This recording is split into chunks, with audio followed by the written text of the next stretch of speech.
My name is Katie, and my world shattered the day my mother, Elizabeth, succumbed to the merciless grip of cancer. The disease consumed her slowly, stealing her vitality and leaving her a mere shadow of the vibrant woman she once was. In those agonizing months, I witnessed the cruel dance of hope and despair, clinging to the possibility of a miracle while silently preparing for the inevitable. "Katie, my darling," my mother would whisper, her voice weak but filled with love. "Promise me you'll stay strong, even when I'm gone. You are capable of so much more than you realize." Tears streamed down my face as I held her fragile hand, feeling the weight of her words sink deep into my soul. I knew she was right, but the ache of losing her seemed unbearable. She was the pillar of strength in my life, the one who always had the answers, the one who knew how to chase away my fears. As I navigated through the fog of grief, life carried on with its relentless march. I found myself surrounded by well-meaning friends and family, their sympathetic glances and soft-spoken condolences offering little comfort. It was as if the world had lost its color and moved through the days in a haze of sorrow. Amidst the overwhelming pain, a nagging thought took root in my mind. My mother, being the successful businesswoman she was, had amassed a considerable fortune. In her will, she had intended for it to be passed on to me, her only child. But as the days turned into weeks after her passing, a feeling of unease settled within me. It was during one somber evening, as I sat in my mother's study surrounded by the remnants of her life, that the phone rang. Reluctantly, I picked it up, expecting yet another sympathetic voice on the other end. "Hello?" I said, my voice barely a whisper. A sharp, unfamiliar voice responded, dripping with condescension. "Ah, Katie, dear, it's been a while, hasn't it? I'm sure you've heard about your dear mother's unfortunate demise." My heart skipped a beat as recognition struck me. It was my mother's ex-husband, Raymond Whitmore. His reappearance in my life only heightened the turmoil I was already experiencing. "What do you want, Mr. Whitmore?" I asked, my voice filled with both anger and vulnerability. He chuckled, a sound that sent shivers down my spine. "Well, darling, I've come to claim what's rightfully mine. You see, your mother and I may have had our differences, but I am entitled to her fortune. She owed me, and now it's time for her debt to be repaid." I felt a surge of anger well up within me, mingled with an indomitable sense of protectiveness toward my mother's legacy. This man had abandoned her, leaving her to face the world alone in her darkest moments. And now, in her absence, he sought to take away everything she had worked so hard for. With gritted teeth, I spoke the words that resonated with my newfound determination. "You will not succeed, Mr. Whitmore. My mother's fortune belongs to me, and I will fight for it tooth and nail." The line went silent for a moment before he chuckled once again. "Oh, my dear Katie, you're just a grieving girl. What chance do you have against me?" The weight of his words hung in the air, taunting me, but in that moment I made a silent promise to myself and to my mother's memory. I would not let him destroy everything she had built. I would find the strength to fight, no matter the odds. Little did I know that this glimpse of loss was only the beginning of a battle that would test my resilience and push me to the very limits of my endurance. Days turned into weeks, and my determination to protect my mother's legacy grew stronger. But just as I was beginning to find some semblance of stability amidst the chaos, a knock on my door shattered the fragile peace I had managed to create. Reluctantly, I opened the door, my eyes widening as I faced the last person I expected to see, Raymond Whitmore, my mother's ex-husband. His presence reeked of arrogance and entitlement, filling the room with an air of tension. "Well, well, well, if it isn't little Katie," he sneered, his voice dripping with disdain. "You thought you could keep me at bay, didn't you? But I'm not so easily dismissed. My heart pounded in my chest, a mixture of fear and anger fueling my response. What do you want? Mr. Whitmore? Haven't you done enough damage already? He chuckled, his eyes narrowing with a cruel glint. Oh, my dear girl, you have no idea what you're up against. Your mother's fortune rightfully belongs to me, and I won't rest until I have it in my hands. I stood my ground, my voice quivering but determined. You abandoned my mother when she needed you the most. You have no right to claim anything from her. He stepped closer, invading my personal space with a sinister smile. You underestimate me, Katie. I have evidence, legal loopholes that will make your fight futile. It's best for everyone if you just give up and move on. Anger surged through my veins, and I mustered the courage to challenge him. I won't let you tarnish my mother's memory. I will fight for what she left for me. He let out a cold laugh, dismissing my words. You're a naive little girl, Katie. You have no idea what awaits you in the real world. Mark my words, you will regret crossing me. With that, he turned on his heel and left, leaving me shaken but more determined than ever. I knew the road ahead would be treacherous, but I refused to let his empty threats deter me. Over the following days, the weight of Mr. Whitmore's presence lingered like a dark cloud.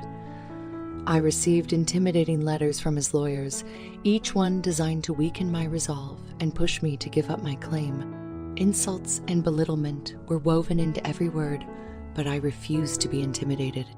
In the face of this onslaught, I found solace in the support of my close friends and family. They reminded me of my mother's strength and encouraged me to keep fighting.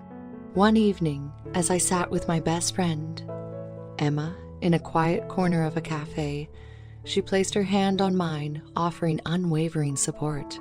Katie, I can't imagine the pain you're going through, Emma said softly, her eyes filled with empathy, but I believe in you.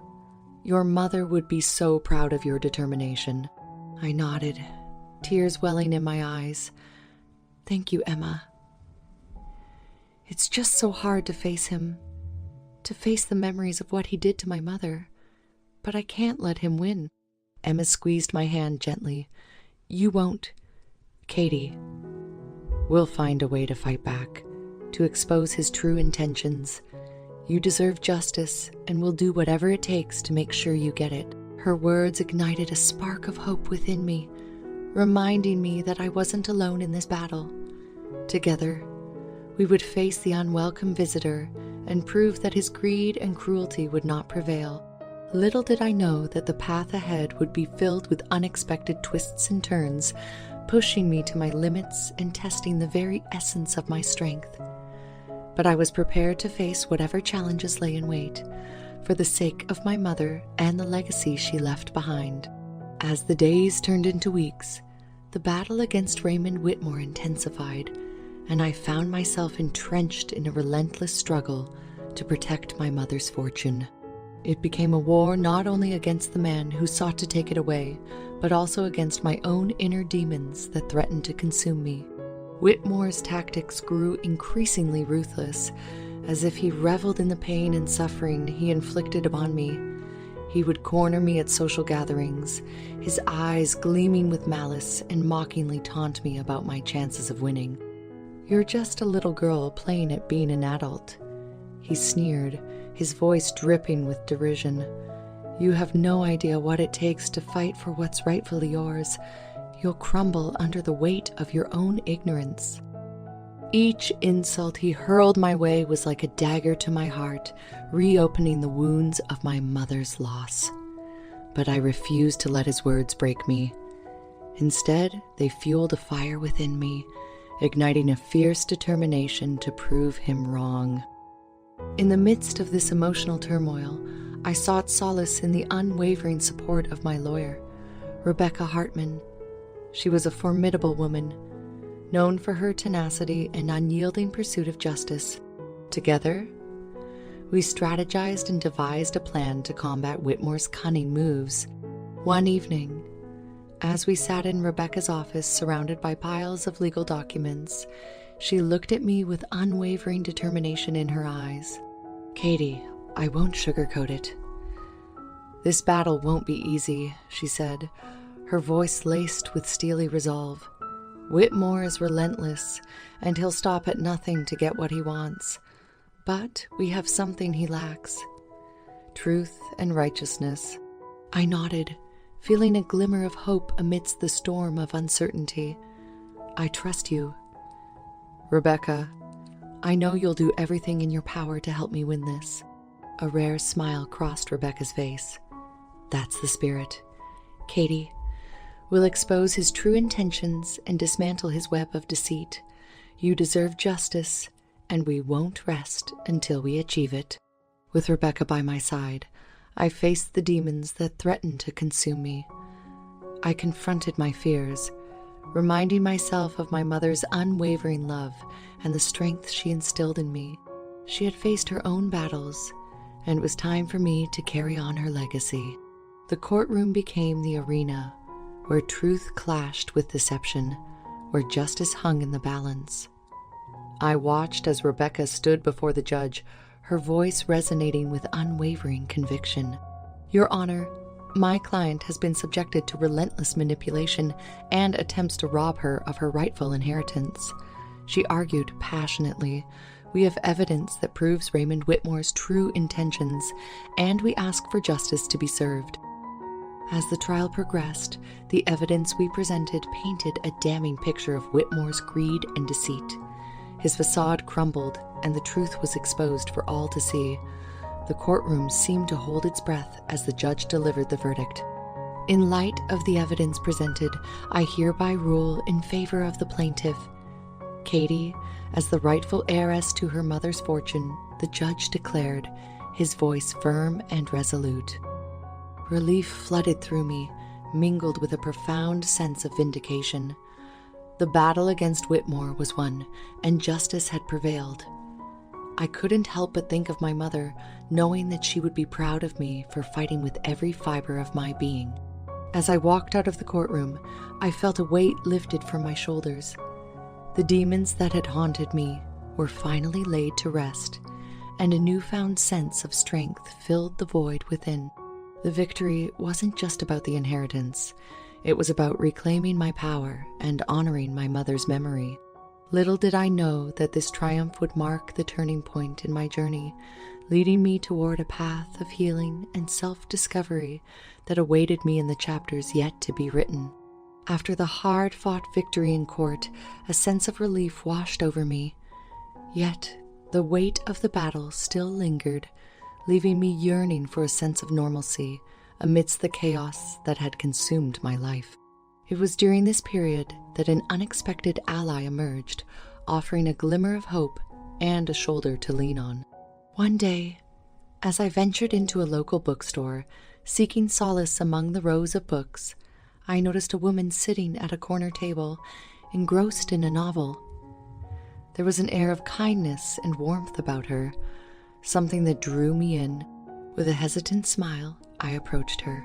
"Excuse me, is this seat taken?" I asked, pointing to the empty chair across from her. Looking up from her book, she smiled warmly and gestured for me to join her. "Not at all. Please have a seat." I settled into the chair, feeling a sense of ease in her presence. "I'm Katie," I introduced myself. She extended her hand with a gentle smile. "I'm Emily. Nice to meet you, Katie."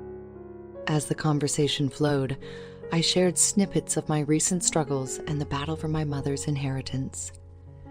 Emily listened attentively, her eyes filled with empathy. "That sounds incredibly challenging," she said, her voice soft but filled with conviction. "No one should have to go through something like that alone.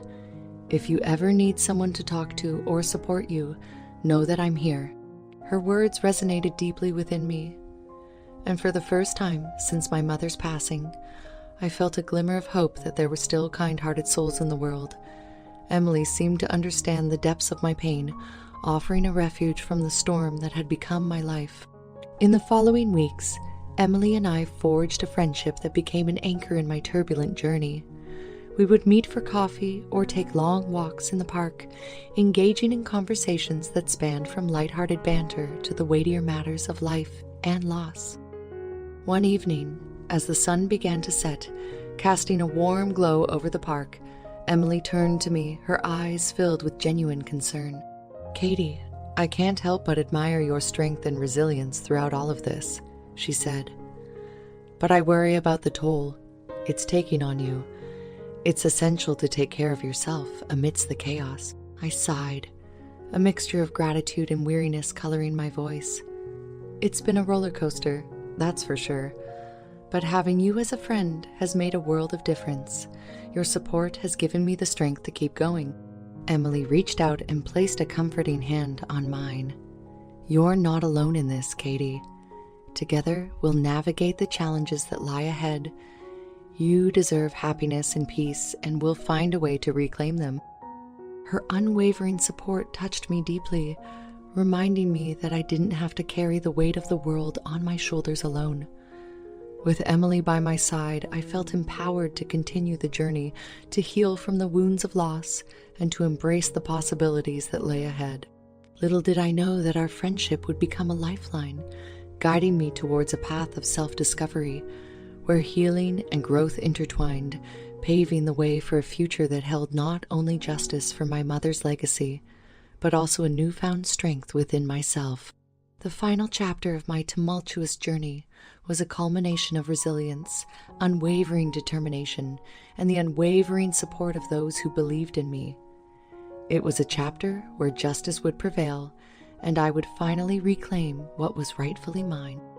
As the court date approached, Rebecca and I meticulously prepared our case, poring over every detail, ensuring that no stone was left unturned. We were armed with undeniable evidence, a strong legal argument, and the unwavering belief that truth would prevail. On the day of the trial, I entered the courtroom, my heart pounding with a mix of nervous anticipation and a steely resolve. Sitting beside Rebecca, I glanced at her, seeking reassurance in her eyes. "You've come a long way, Katie," she said softly, her voice filled with pride. "This is your moment to shine. Stay strong and we'll fight for what is rightfully yours." Her words echoed in my mind as the trial began. The courtroom buzzed with tension, and I found myself scrutinizing every expression on the faces of the jury, hoping to discern their thoughts.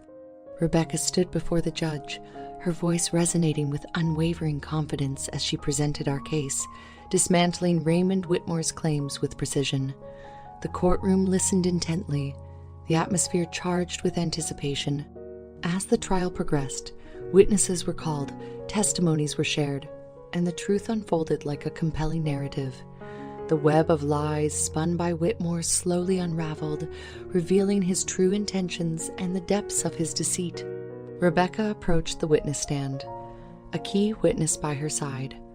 She asked the crucial question that would expose the final piece of evidence, the piece that would cement our victory. "Mr. Whitmore, can you explain the forged documents that we have uncovered?" Rebecca's voice was firm, her gaze unwavering. A hush fell over the courtroom as Whitmore faltered, his confidence waning.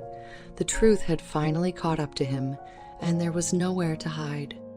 I have no explanation," he stammered, his voice tinged with desperation. "I was trying to protect my interests, to secure what I thought was rightfully mine." Rebecca's cross. Examination continued, expertly highlighting the flaws in Whitmore's claims and unraveling the web of deceit he had spun. The truth became undeniable, and the scales of justice tipped in my favor.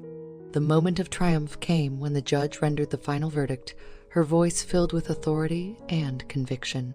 "I hereby declare that Katie is the rightful heir to her mother's fortune," the judge proclaimed, her words resounding through the courtroom. "Raymond Whitmore's actions have been deceptive and manipulative, and justice demands that he be held accountable." The weight of those words lifted an immense burden from my shoulders, and tears of relief streamed down my face. The battle had been fought, and victory was finally mine. Rebecca embraced me, her voice filled with pride and joy. "You did it, Katie. You fought with unwavering strength and emerged triumphant. Your mother would be so proud."